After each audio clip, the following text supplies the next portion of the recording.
아침 묵상 하나님 장 시작하도록 하겠습니다. 먼저 기도하시겠습니다. 하나님, 이 한 주도 허락하심에 감사합니다. 하나님의 인도를 구하고자 말씀 앞에 섭니다. 성령의 임재 가운데 말씀을 밝히 알게 하옵시고 진리로 말미암아 새롭게 변화되게 하여 주옵소서. 열린 마음과 생각을 주시되 이 말씀을 함께 나누는 모든 사람들에게 하나님의 그 마음이 따스함이 위로가 임하기를 원합니다. 말씀 가운데 주님의 음성, 주님의 한 약속을 우리가 다 취하게 하옵시고 말씀으로 말미암는 변화와 회복을 경험하게 하옵소서. 주님만 간절히 원합니다. 주님의 선한 뜻이 우리 삶 가운데 이루어지기를 원하옵고 우리 구주 예수 그리스도의 이름으로 기도드리옵나이다. 아멘. 오늘 함께 하실 말씀은 사무엘하 9장입니다. 1절 한 절의 말씀을 보시도록 하겠습니다. 다윗이 이르되 사울의 집에 아직도 남은 사람이 있느냐? 내가 요나단으로 말미암아 그 사람에게 은총을 베풀리라 하니라. 아멘. 오늘 말씀의 제목은 언약으로 말미암는 복권의 은혜라는 제목으로 말씀을 나누도록 하겠습니다. 앞서 사무엘상 18장에 보면은 다윗과 요나단 사이에 놀라운 유대 관계를 보기도 하고 또 그들이 하나님 앞에서 언약을 맺는 것을 볼 수가 있습니다. 요나단은 사실 사울의 아들이었지만 다윗에게서 이 이스라엘의 장래의 왕이 될 것임을 미리 알아보았고 이 다윗을 위하여서 이 왕자에 대한 자신의 권리를 기꺼이 포기하고 다윗이 왕이 될 수 있도록 도왔습니다. 요나단은 아버지 사울로 말미암아 자신의 가문이 찢어질 것을 알고 있었고 이로 말미암아 자신의 후손들을 다윗에게 의탁하는 그런 언약의 내용을 맺습니다. 그러건 후에 사울과 한날 비극적인 죽음을 맞이합니다. 죽은 지 몇 년이 지난 시점이 이제 사무엘하 9장입니다. 다윗은 다윗의 왕국을 세우고 언약궤를 가져오고 왕궁을 든든히 세워가는 그런 과정들 중에 있습니다. 이제 어느 정도 안정을 찾았을 쯤이라고 할 수 있겠습니다. 그러곤 다윗이 하는 것이 무엇이냐? 요나단과의 그 약속의 무게를 짊어지고 있는 것을 볼 수 있습니다. 그 마음은 여전히 요나단의 집에 친절을 베풀기를 갈망하고 있으며 그 약속을 성취하려는 그 열망이 이 사무엘하 9장에 잘 나타나 있습니다.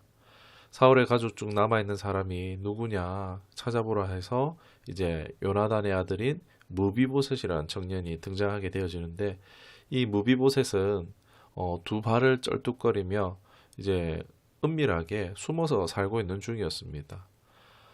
그는 소외되고 잊혀진 그런 부서져 있는 인생의 모습이라고 할 수 있겠습니다. 무비보셋도 스스로 자기를 표현하기를 죽은 개와 같은 자신이라고 표현하는 것을 볼 수가 있습니다. 이런 무비보셋에게 다윗은 손을 내밉니다. 요나단과의 언약을 기억함으로 은총을 베풀기 위해서 불렀던 것입니다. 그러나 다윗의 행보는요, 단순히 친절을 베푸는 것뿐만이 아니었습니다.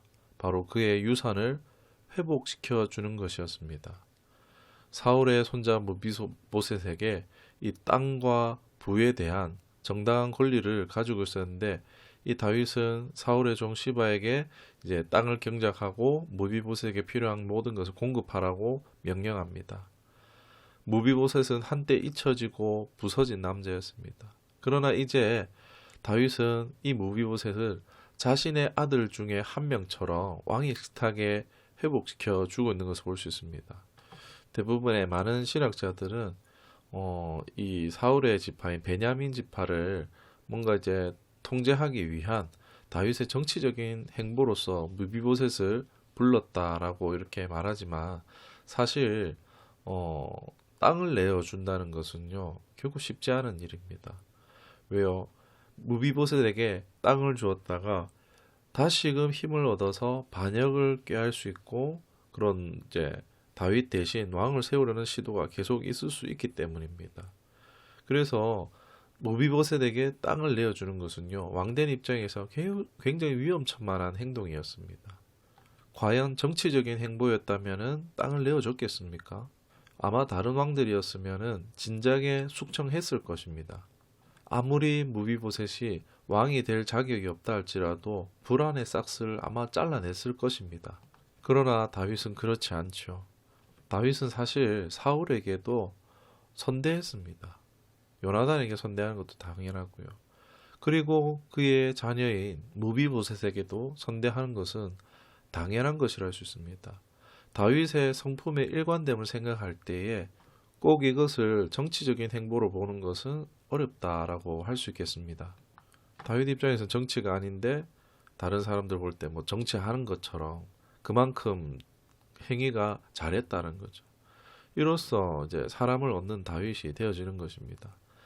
다윗은 무비보셋을 품지만 다른 지파들의 존경과 따름을 또 얻게 되겠죠. 당시 다윗의 반응은 굉장히 사람들에게 센세이션했을 것입니다. 전대왕 사울의 손자인 무비보셋에 대하여서 그의 인생이 완전히 역전되도록 강력한 회복을 베풀어 주었습니다. 이것을 보면서 무엇을 또 생각해 볼 수가 있습니까? 바로 하나님께서 독생자 예수 그리스도를 통하여서 죄와 사망에 빠져 있는 우리를 구원하고 또 그로 말미암아 찾아온 죄에 대한 결과로부터 그 죄의 결과들을 끊으시고 예수님 안에서 우리가 이 땅에서 마땅히 누렸어야 할 분복들이 있으나 죄로 인하여서 누리지 못하였던 그 모든 건들을 회복시켜주는 복권시켜주시는 하나님을 생각하게 되어집니다. 예수님으로 말미암아 죄와 저주 아래 있는 것이 아니라 축복에 참여하도록 우리를 초대하시는 것을 무비보셋의 모습을 통해서 반영한다라고 할 수 있겠습니다. 무비보셋이 말합니다. 자신을 죽은 개 중에 하나와 같다라고 말합니다. 요즘에야 이제 개 복지가 좋아졌지 옛날 같으면 끔찍하죠. 아무도 챙겨주지 않죠. 버려진 인생입니다. 그리고 무비보셋이 살던 곳은 뭐 요즘 같으면 산동네나 달동네 같은 곳이라고 할 수 있습니다. 그런 곳에서 얹혀 사는 인생입니다.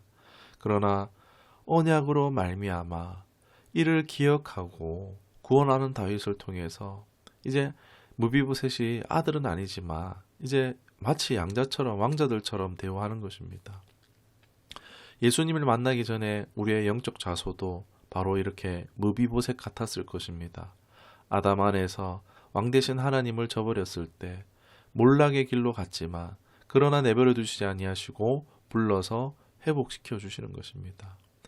우리가 느낄 때 더디고 느린 듯 그렇게 느껴진다 할지라도 그러나 하나님은 하나님의 때에 그 약속을 반드시 성취하고 이루시는 하나님이신 줄 믿습니다.